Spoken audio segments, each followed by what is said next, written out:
just assume my gender? Get to like and subscribe.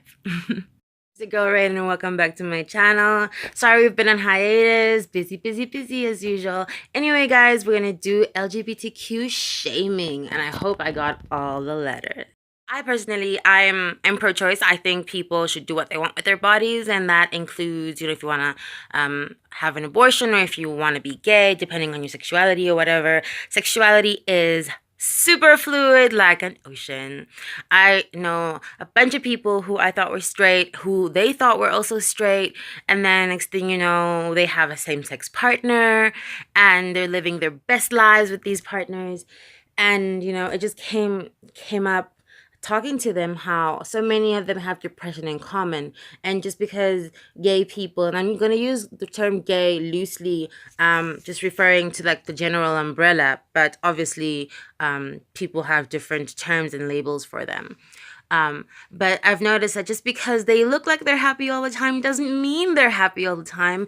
And happy people can have depression too. I spoke to some of them who have depression, and they told me a couple of things that were really interesting. For example, that coming out, yes, is extremely difficult, but that their sexuality became kind of like the trigger for the depression, and how the depression became worse because now not only did you have the pressure before you came out to kind of like be heterosexual, but now suddenly there's a pressure also within the gay community on how to be gay and how you should be. And just because now people can actually choose to be, for example, non-binary, doesn't mean that it was that way before. It's kind of intense, guys, and they told me that yes, they were shamed for it, and I tried to understand why, and this is what I came up with. Actually, when you try to figure out your sexuality, well, this is coming from the people that I spoke to, it's difficult on its own, and a lot of them said that it got worse, the depression itself. Depression got worse before it got better.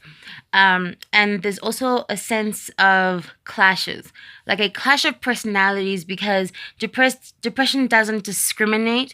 So perhaps if you have a parent who suffers from depression and then you decide to come out as gay, the way that they receive your news might actually make your depression a lot worse, might cause more anxieties and bigger insecurities about who you are and how you can be more comfortable in your skin. But at the end of the day, it's comes back to execution and how you choose to see it and how you choose to take it and how you turn that around. Basically, it's going to get better. So it's important to join communities online. There's chat rooms online. They can be completely anonymous. Watch out for predators, however, and just be yourself so that in the real world, you can actually start to be yourself and feel like you can be, and feel like you're not judged for it. Us as depressed people, if we are heterosexual and if we don't have same-sex partners, it's our job to make sure that even if we don't agree with the choices, that you as a person in the LGBTQ community are entitled to that choice, regardless of race, regardless of what gender you were born as and what you identify as now.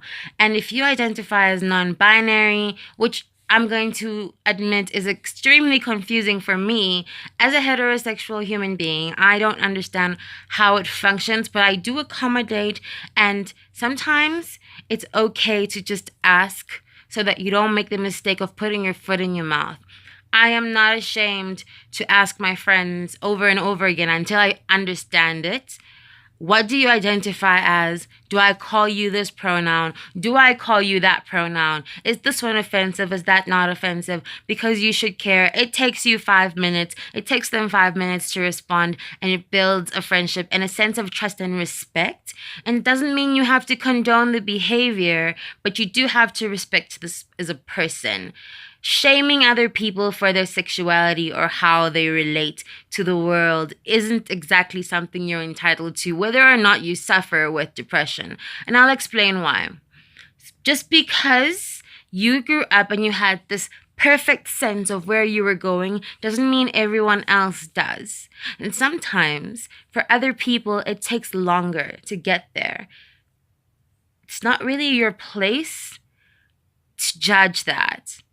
You don't walk in their shoes and you don't live in that person's skin. You are not entitled to say that they aren't entitled to figuring it out. Anyway, that's all for today. I really hope everyone has an amazing weekend. And stay tuned for next week. We're going to do a different kind of shaming. It's a surprise. It's going to be a bit of a lengthy video. I really hope everyone is having a good time. Don't forget, I'm not a licensed psychologist. So I am going to obviously make sure that I'm going to leave some links in below. If your depression is out of control, just click on and get the help you need. Bye, guys.